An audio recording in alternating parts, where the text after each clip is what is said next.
Over 40? The top 10 reasons your chest never grows. If you are over 40 and feel like your chest simply does not respond to training, that you lift and lift and lift, and the results never show up, know that you are not alone. Today, you will understand exactly why this happened, and more importantly, what to change. Let us get straight to the point, no fluff. Before we begin, please leave a comment with your name and the city you are watching from. We would love to know. Reason number 1. Choosing the wrong exercises without considering the different portions of the chest and fiber orientation. The chest is not a simple muscle. It has essentially 3 functional regions: the lower portion, the medial or sternal portion, and the upper portion, also known as the clavicular portion. Each of these regions has a different fiber orientation, and that has an enormous practical impact on exercise selection. The lower fibers are activated primarily during movements with a decline angle, such as the decline bench press or the cable crossover, with the pulleys set high and pulled downward. The sternal fibers, which make up the largest part of the muscle, respond well to the flat bench press and horizontal variations. The upper portion, which is historically the hardest to develop due to its insertion at the clavicle and its more limited working angle, calls for an incline, such as the incline bench press or low cable flies. There is also the question of exercise type. Compound movements like the bench press are excellent for generating overall overload and strength, but they also recruit the triceps and anterior deltoid significantly. Isolation exercises like the cable crossover and the dumbbell fly allow you to direct the tension specifically to the chest, especially during the horizontal adduction phase, which is the muscle's primary movement.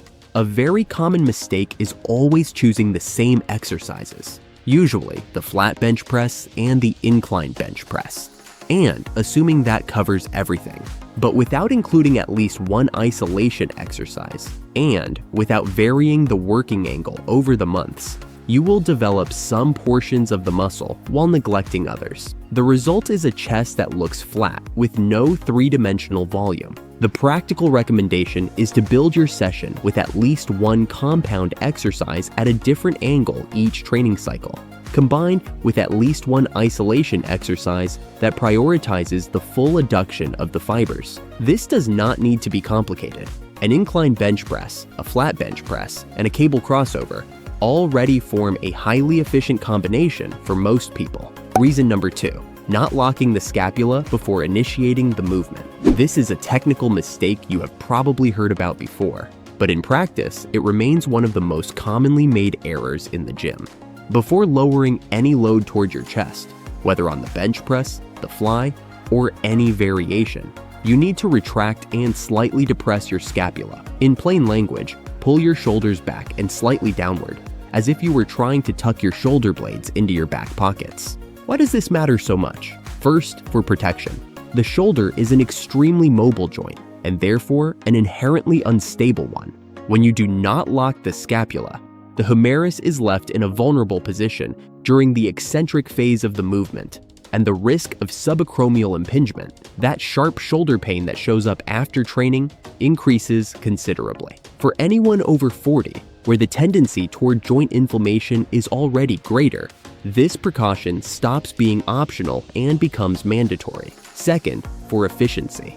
With the scapula stabilized, the chest is better able to serve as the primary mover of the exercise. Without that stable base, the anterior deltoid and the rotator cuff musculature step in to compensate, reducing the direct stimulus to the muscle you are trying to work. A simple drill to build this pattern is to perform the bench press without any load first, focusing only on feeling that scapular position before beginning any repetition. Practice this until it becomes automatic. Many trainees report that by correcting this single detail alone, they begin to feel the chest far more intensely, even without changing anything about the load or the training volume. How can you tell if you are making this mistake? Pay attention to what happens to your shoulders during the descent on the bench press. If they rise towards your ears, or if you feel the front of your shoulder absorbing the movement, that is a clear sign the scapula has released.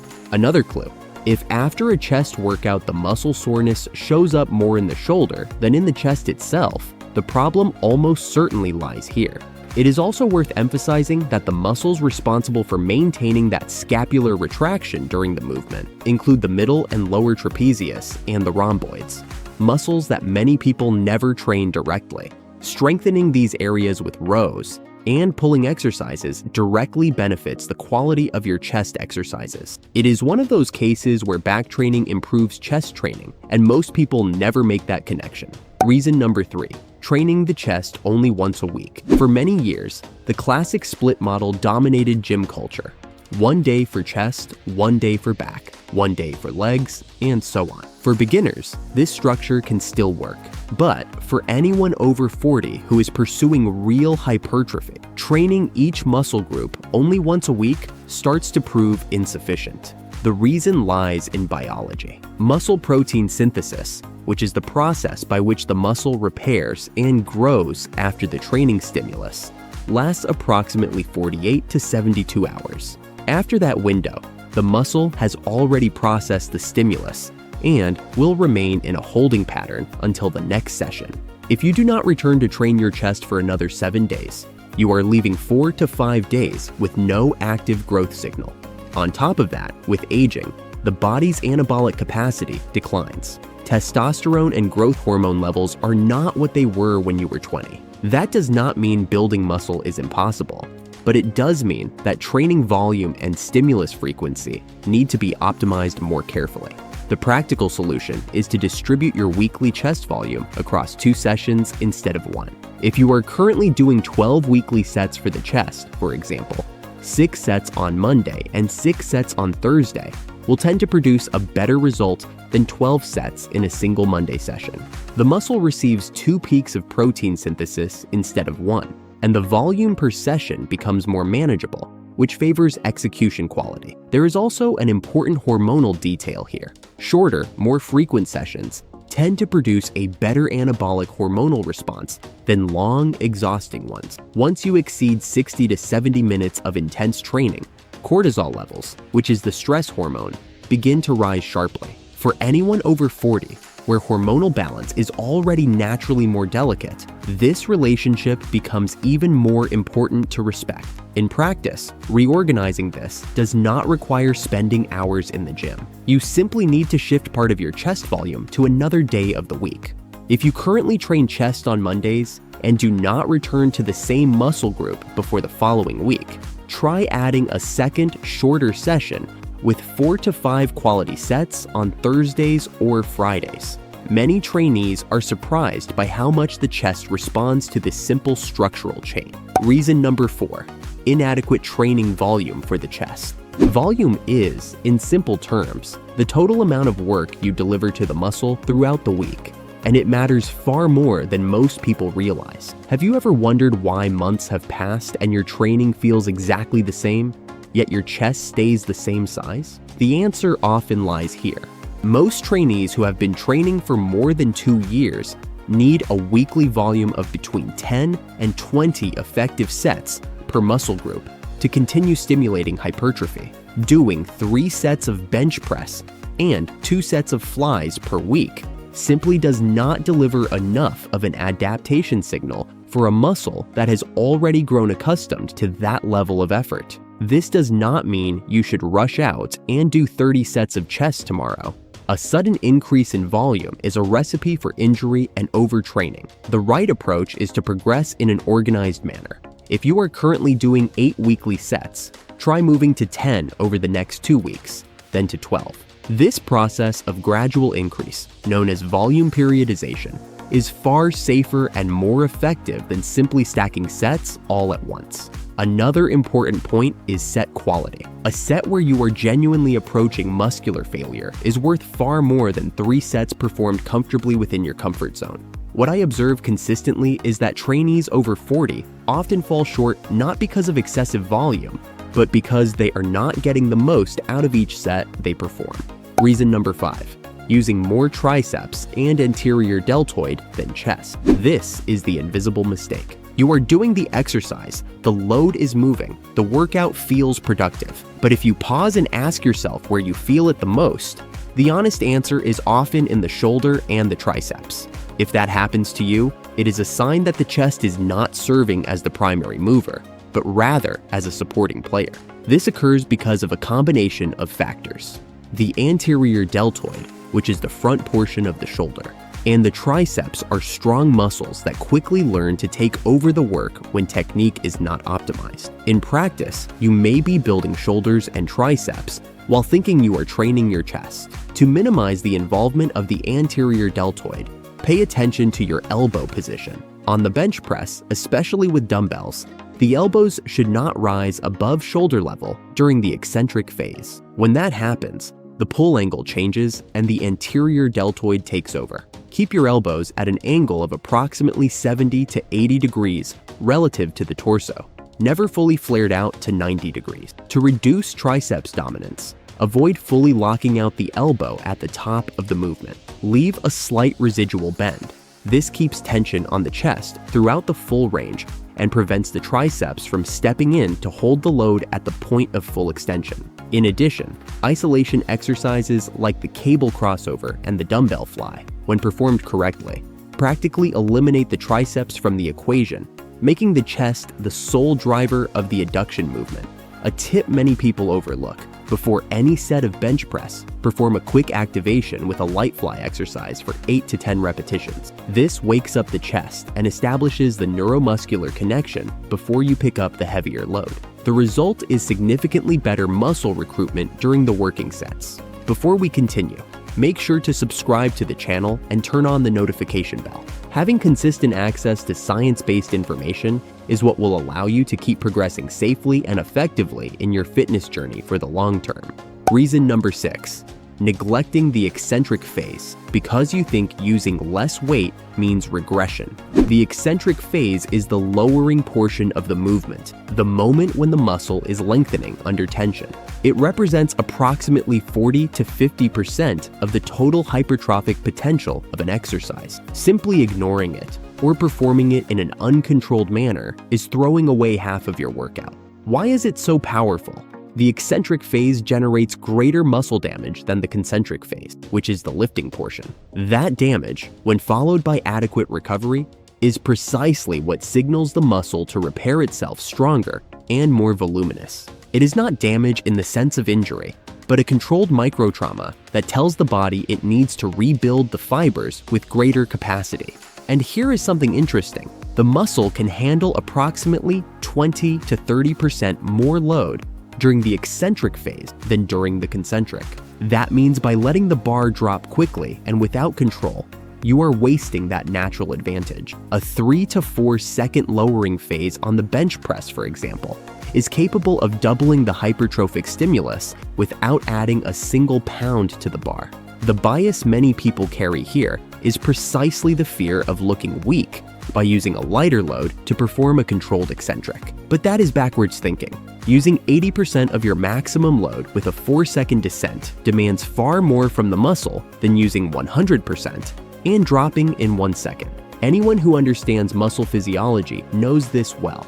A clear sign that you are neglecting the eccentric phase is the absence of delayed onset muscle soreness in your chest in the days following the workout. This might seem like a good thing at first glance, but when combined with a lack of progress, it is an indicator that the muscle is not receiving adequate stimulus. Delayed onset muscle soreness is not required for growth, but its complete absence in someone who is not progressing is a relevant data point. To start applying this practically, choose one exercise in your session. The dumbbell bench press is ideal for this, and reduce the load by approximately 20% from what you normally use. Lower the weight by controlling the movement for 3 to 4 seconds. Pause briefly for 1 second at the point of maximum stretch, and then press back up more explosively. Perform 3 sets of 8 to 10 repetitions this way, and compare the sensation to what you were doing before. Your chest will respond in a way you probably did not expect. Reason number 7, reduced range of motion to try to lift more weight. This mistake and the previous one tend to go hand in hand. The person increases the load, shortens the eccentric, and stops lowering the bar all the way to the chest. In the end, the movement becomes a half bench press with an impressive load that looks good from a distance, but delivers a muscular stimulus far below its potential. Full range of motion is essential because it is at the extreme positions, both at the full stretch and at peak contraction, that the chest receives its most intense stimuli. At the bottom of the bench press, when the bar touches the chest, the pectoral is at maximum stretch. That stretch under load is one of the greatest triggers for hypertrophy. By shortening the movement, you eliminate precisely that most productive phase. On the cable crossover and the dumbbell fly, the equivalent mistake is not completing the hand adduction at the end of the movement. Many people stop with their hands apart and never fully close them together. Maximum chest contraction occurs when the hands cross slightly in front of the body, and that is exactly where muscular activation peaks. Stopping the movement before that point is like never fully squeezing the muscle you came to work. The solution is simple, but requires humility. Reduce the load to a point where you can execute the full range of motion with control. You will find that the real stimulus in the chest is far greater with less weight and more movement than with more weight and less range. And for anyone over 40, full range of motion carries an additional benefit. It preserves shoulder joint mobility, which tends to become increasingly restricted with age when it is not regularly challenged. A simple way to test whether you are using adequate range of motion on the bench press is to have someone watch from the side. If the bar stops more than 2 inches from your chest before you reverse the movement, your range of motion is compromised. Many people are surprised when they realize this for the first time because the internal sensation during the exercise can be deceiving. On the cable crossover, there's an additional point worth noting. Most people set the pulley at mid-height and perform the movement in an almost horizontal plane. But by leaning the torso slightly forward and crossing the hands at navel level, you shift the angle of pull and begin recruiting the lower chest fibers with much greater intensity. Those fibers are precisely what add volume and thickness to the lower portion of the muscle. That simple adjustment transforms a decent exercise into one of the most effective for completing the development of the chest. Reason number 8, not applying the principle of progressive overload over time. Progressive overload is the principle that ensures your muscle continues to receive a new and challenging stimulus over time. Without it, the chest simply adapts to the current effort and stops growing. But there is a major misconception here that needs to be addressed. Progression does not necessarily mean adding more weight to the bar. This limiting mindset is what leads many people to plateau.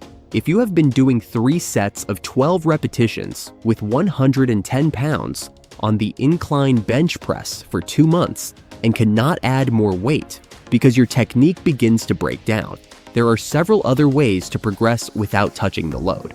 You can increase the repetitions. Moving from 12 to 15 on the same load is already a form of progression. You can increase the number of sets. Adding a 4th set to the exercise increases the total volume. You can reduce the rest time between sets. Going from 2 minutes down to 1 minute and 30 seconds increases training density. You can increase time under tension, lower the weight more slowly. As we discussed in the previous point, you can improve technical quality, more range of motion, better contraction, a more controlled eccentric. All of these are legitimate and scientifically supported ways to progress your training. Progressive overload is not a single path. It is a direction. The muscle needs to be challenged in a progressively greater way over time. How you do that is a matter of creativity and intelligence in program design. What I consistently observe is that trainees who understand this concept broadly make far more consistent progress than those who are fixated only on the number on the plates. You made it this far, and that already says a great deal about your commitment to training. The 8 reasons we covered today are not theoretical.